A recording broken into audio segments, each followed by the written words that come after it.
ജോസൂട്ടി ഒഴികയിൽ കത്തോലിക്ക കോൺഗ്രസിന്റെ general secretary Shri Josootty Ozhikayil BJP വീണ്ടും അരമനകളിലേക്ക് വരികയാണ്. നിങ്ങൾ എങ്ങനെയാണ് ഇതിനെ കാണുന്നത്? ഇത് വെറുതെ ബിഷപ്പുമാർ എന്തെങ്കിലും വാക്ക് കൊടുക്കും, പക്ഷേ വിശ്വാസികൾ അതനുസരിച്ച് പ്രവർത്തിക്കുകയില്ല എന്നാണോ? അതോ ഇത്തവണ ക്രൈസ്തവ സഭാ നേതൃത്വത്തിനും BJP ഒരു ചോയ്സ് എന്ന രീതിയിൽ വരില്ല എന്നാണോ? എങ്ങനെയാണ്?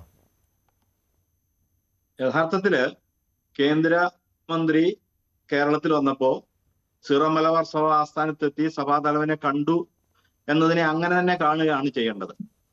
അതിനെ വോട്ടുമായിട്ട് ഇക്വേറ്റ് ചെയ്യാനായിട്ട് ശ്രമിക്കുകയല്ല വേണ്ടത് എന്നാണ് എനിക്ക് പറയാനുള്ളത്. കാരണം സീറോ മലബാർ സഭ എന്ന് പറയുന്നത് കേരളത്തിലും രാജ്യത്തിലും വിവിധ ഭാഗങ്ങളിലുമുള്ള ഒരു ക്രൈസ്തവ സഭാ വിഭാഗമാണ്. അതോടൊപ്പം കേരളത്തിന്റെ സാംസ്കാരിക രംഗത്തും മറ്റെല്ലാ മേഖലകളിലും നല്ല രീതിയിലുള്ള ഇടപെടലുകളും ഗുണകരമായ പല സമീപനങ്ങളും എടുത്തിട്ടുള്ള ഒരു സഭാ വിഭാഗമാണ്. വിവിധ തരത്തിലുള്ള പ്രതിസന്ധികൾ നമ്മൾ നേരിടുന്നുമുണ്ട്.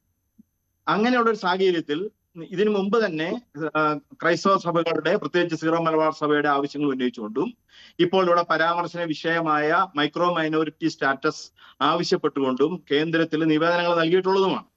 അപ്പോൾ തീർച്ചയായും കേരളത്തിൽ ഒരു ഉത്തരവാദിത്തപ്പെട്ട ഭരണാധികാരി വന്നു കഴിഞ്ഞപ്പോൾ ഒരു സമുദായ നേതാവിനെ കണ്ടു എന്നത് അങ്ങനെ തന്നെ കാണാനാണ് ശ്രമിക്കേണ്ടത്. എന്താണ് ഈ സമൂഹത്തിന് ഈ പറയാനുള്ളത്, എന്താണ് ഞങ്ങളുടെ ആവശ്യങ്ങൾ? പക്ഷേ BJP ആ രീതിയിലായിരിക്കില്ലല്ലോ. സ്വാഭാവികമായിട്ടും ക്രൈസ്തവ നയതന്ത്രം, ക്രിസ്ത്യൻ ഔട്ട്റീച്ച് എന്നൊക്കെ പേരിട്ട് വിളിക്കുന്ന ഒന്ന് തന്നെയാണ് ഇത് എന്ന കാര്യത്തിൽ സംശയമില്ല. ഇടയ്ക്ക് ബന്ധം നല്ല രീതിയിൽ പോയതാണ്. പക്ഷേ ഈ വടക്കേ ഇന്ത്യൻ സംസ്ഥാനങ്ങളിൽ ഉണ്ടാകുന്ന ഈ പറയുന്ന സംഘപരിവാർ ആക്രമണങ്ങൾ അതുകൊണ്ട് മാറി ചിന്തിക്കേണ്ടി വരികയാണോ? വിശ്വാസികളെ ബോധ്യപ്പെടുത്താൻ പറ്റാത്ത രീതിയിൽ? അതോ ഇപ്പോൾ നിയമസഭാ തെരഞ്ഞെടുപ്പിന്റെ ഒരു പ്രത്യേക പശ്ചാത്തലത്തിൽ അത്തരത്തിലൊരു ബന്ധത്തിന് പ്രസക്തിയേ ഇല്ല, ഒരു മൂന്നാമത്തെ ഒരു ഓപ്ഷന്റെ പ്രസക്തിയേ ഇല്ല എന്നതിനാലാണോ?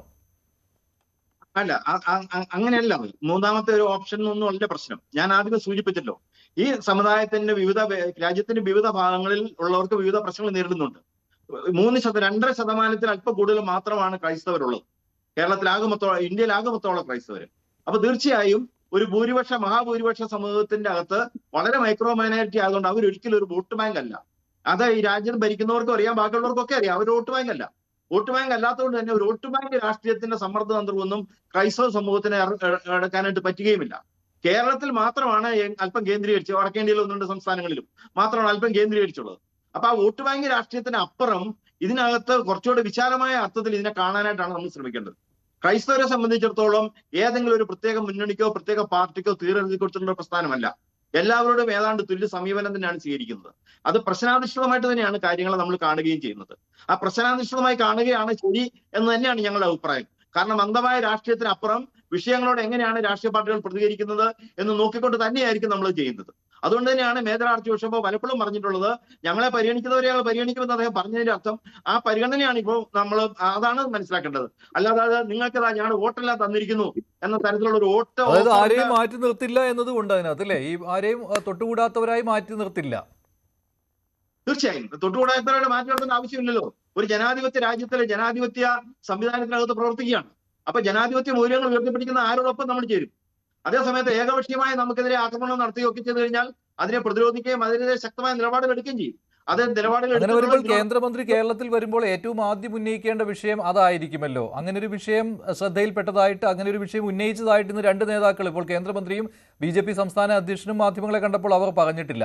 അത് സഭാ നേതൃത്വം അത് വ്യക്തമാക്കേണ്ടതാണ്. ഇപ്പോൾ ഈ പറയുന്ന പോലെ ക്രൈസ്തവ സമുദായ അംഗങ്ങൾക്ക് നേരെ, വൈദികർക്ക് നേരെ ഉണ്ടാകുന്ന ആക്രമണങ്ങൾ വടക്കേ ഇന്ത്യയിൽ ഉണ്ടാകുന്ന ആക്രമണങ്ങളെ സംബന്ധിച്ച് വളരെ ശക്തമായ പ്രതികരണങ്ങൾ നൽകുകയും വളരെ കൃത്യമായ രീതിയിൽ അത് കേന്ദ്രമന്ത്രിമാരെ ഇതിനോടകമായി ധരിക്കുകയും ചെയ്തിട്ടുള്ളതാണ്. വളരെ കൃത്യമായ രീതിയിൽ ഈ വിഷയങ്ങൾ പലതവണ കേന്ദ്രത്തിന് ശ്രദ്ധയിൽപ്പെടുത്തിയിട്ടുണ്ട്. ഇപ്പോൾ ഇവിടെ വന്ന അവസരത്തിൽ മുമ്പ് പറഞ്ഞതിനെ കൂടാതെ പുതുതായി ഏറ്റവും പ്രസക്തമായി ഇപ്പോൾ പറയേണ്ടി വന്നത് ഈ മൈക്രോ മൈനോറിറ്റി വിഷയം ആയതുകൊണ്ടാണ്. അതല്ലാതെ മറ്റു കാര്യങ്ങൾ പറഞ്ഞിട്ടില്ല എന്നതിന് അർത്ഥമില്ല. എപ്പോഴും നമ്മൾ ഹൈലൈറ്റ് ആണല്ലോ, എപ്പോഴും ഹൈപ്പ് കിട്ടുന്ന കാര്യമാണല്ലോ എപ്പോഴും നമ്മൾ സാധാരണ ഇതിൽ പറയാറുള്ളത്. അല്ലാതെ പറഞ്ഞ എല്ലാ കാര്യങ്ങളും ഒന്നും ഇങ്ങനെ ചർച്ചകളിലോ മീഡിയയിലോ ഒന്നും വന്ന് പറയണമെന്നില്ല. എത്രയോ കാര്യങ്ങൾ ചർച്ച ചെയ്തിട്ടുണ്ടാവും, അതെല്ലാം അല്ല പറയുന്നത്.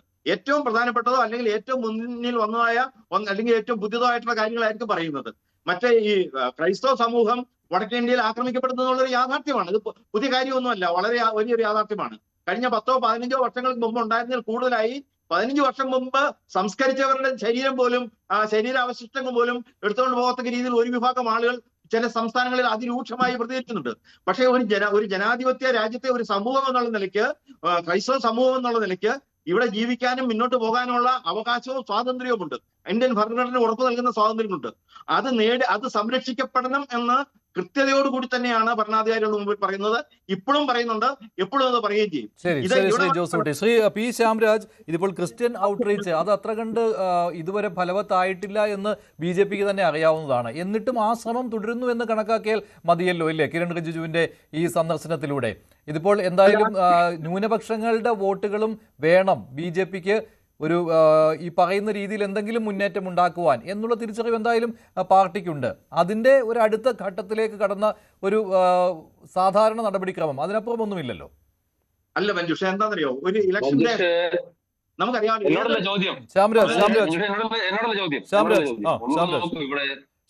ഇലക്ഷനുമായിട്ട് ബന്ധപ്പെട്ടു അതിനു മുമ്പ് ഇപ്പൊ ഇന്നലെ ഞാനിപ്പോ എറണാകുളത്തുണ്ടായി. ഇപ്പൊ നമ്മുടെ കേന്ദ്ര ആഭ്യന്തര സഹമന്ത്രി ശ്രീ ബണ്ടി സഞ്ജയ് അദ്ദേഹം ഉണ്ടായിരുന്നു. അദ്ദേഹത്തിന്റെ കൂടെ 1-2 പ്രോഗ്രാമുകളിൽ പങ്കെടുത്തിട്ടാണ് ഞാനിപ്പോ ഇന്നലെയും ഇന്നുമായിട്ടൊക്കെ വരുന്നത്. അപ്പോ നിലവില് ധാരാളമായിട്ടുള്ള മന്ത്രിമാരും ആളുകളൊക്കെ പോരുന്നുണ്ട്. സ്വാഭാവികമായിട്ടും ഇപ്പൊ ഒരു ട്രൈബൽ വകുപ്പ് കൈകാര്യം ചെയ്യുന്ന മിനിസ്റ്റർ ആണെങ്കിൽ ആ വിഭാഗത്തിലെ ആളുകളെ പോയി കാണും. അങ്ങനെ മൈനോറിറ്റി വകുപ്പ് കൈകാര്യം ചെയ്യുന്ന മിനിസ്റ്റർ വന്നിട്ട് ആ ആളുകളുമായിട്ട് കണ്ടു, സംവദിച്ചു, പോയി അവരുടെ പരാതികൾ കേട്ടു. തീർച്ചയായിട്ടും അതിൽ നിന്ന് ഉരുത്തിരിഞ്ഞു വരുന്ന അവർക്ക് ചെയ്തു കൊടുക്കേണ്ട ചില കാര്യങ്ങളൊക്കെ ഉണ്ടല്ലോ. ഇപ്പോ പറഞ്ഞു മനസ്സിലായി കേട്ടിടത്തോളം ഇപ്പോൾ മൈക്രോ മൈനോറിറ്റിയുടെ ഒരു കാര്യം, സ്റ്റാറ്റസിന്റെ കാര്യമൊക്കെയാണ് സംസാരിച്ചത് എന്നാണ് മനസ്സിലാകുന്നത്. അതില് ഒരു അനുഭാവപൂർവ്വമായിട്ടുള്ള നടപടി ഉണ്ടാവും എന്നൊക്കെ പറയുന്നുണ്ട്. അപ്പൊ അത്തരത്തിലുള്ള കാര്യങ്ങളൊക്കെ തീർച്ചയായിട്ടും ചർച്ച ചെയ്തിട്ടുണ്ടാവും. അതോടൊപ്പം തന്നെ ഇവിടെ മനസ്സിലാക്കേണ്ട ഒരു കാര്യം, ഇപ്പോൾ ഇവിടെ കഴിഞ്ഞ 10, 60, 70 വർഷമായിട്ട് ഈ രാജ്യം കോൺഗ്രസ് ഭരിക്കുമ്പോൾ ഈ കേരളത്തിലാണ് ക്രിസ്ത്യൻ കമ്മ്യൂണിറ്റി ഇത്ര അധികമായിട്ടുള്ളത്. ബാക്കി ഓൾ ഇന്ത്യ ലെവലിൽ ഇവരുടെ അവസ്ഥ എന്താണ്? കൂട്ട് കേരളത്തിൽ തന്നെ ഇവരുടെ അവസ്ഥ എന്താണ്? ഇപ്പൊ മൈനോറിറ്റി എന്ന് പറഞ്ഞിട്ട് മുസ്ലിം സമുദായത്തിന് OBCയിൽ 12% തന്നെ സംവരണം കൊടുക്കുമ്പോൾ ഇവർക്ക് എത്രയാണ് കൊടുക്കുന്നത്? അങ്ങനെ അതായത് യാഥാർത്ഥ്യവുമായിട്ട് ബന്ധപ്പെട്ട് പോകുന്ന ഒരു സമൂഹത്തിന് മുമ്പോട്ട് പോകേണ്ടതായിട്ടുള്ള എത്രയോ വിഷയങ്ങൾ ഇവിടെ കിടക്കുകയാണ്. ആ വിഷയങ്ങളെ കുറിച്ചിട്ടൊക്കെ ജനങ്ങൾ, മാധ്യമങ്ങൾ ചർച്ച ചെയ്തിട്ടാണല്ലോ. ഇപ്പൊ ഇദ്ദേഹം തന്നെ പറഞ്ഞല്ലോ, ശ്രീ ജോസൂട്ടി തന്നെ പറഞ്ഞല്ലോ, അദ്ദേഹം പറഞ്ഞെന്താണ്, എല്ലാ ആളുകളോടും ചർച്ച ചെയ്യും. അങ്ങനെ അവർ ചർച്ച ചെയ്തിട്ട് ഞങ്ങളും പറയുന്നത് അതിനാണ്. എല്ലാ വിഭാഗങ്ങളും, അത് ക്രിസ്ത്യൻ വിഭാഗങ്ങൾ മാത്രമല്ല, സമൂഹത്തിലെ മുഴുവൻ വിഭാഗങ്ങളുമായിട്ട് ഞങ്ങൾ ചർച്ച നടത്തുന്നുണ്ട്. പക്ഷെ നിങ്ങൾ പ്രതീക്ഷിക്കുന്ന പിന്തുണ ഇതുവരെ കിട്ടുന്നില്ലല്ലോ ശ്രീ ശ്യാംരാജ്. നിങ്ങൾ അതിന് പല രീതിയിലും ഈ ഔട്ട്റീച്ച് നടത്തുന്നുണ്ട്. പക്ഷെ അതിലേക്ക് അങ്ങ് ചെന്നെത്തിപ്പെടുന്നില്ല ക്രൈസ്തവ വിഭാഗങ്ങളിലേക്ക്. അല്ല നോക്കൂ, നിങ്ങൾ ഇതിനകത്ത് യാഥാർത്ഥ്യം ഒന്ന് നോക്കൂ. ഇപ്പൊ പണ്ടത്തേതുപോലെ കേരളത്തിലെ, അതായത് പണ്ടെന്താണ് കേരളത്തിൽ ഈ സോഷ്യൽ മീഡിയ ഒന്നും അത്രമാത്രം വരാതിരുന്ന കാലഘട്ടത്തിൽ ഈ ദേശാഭിമാനിയും വീക്ഷണവും ഒക്കെ വായിച്ചിട്ട് കോൺഗ്രസ്സുകാരും.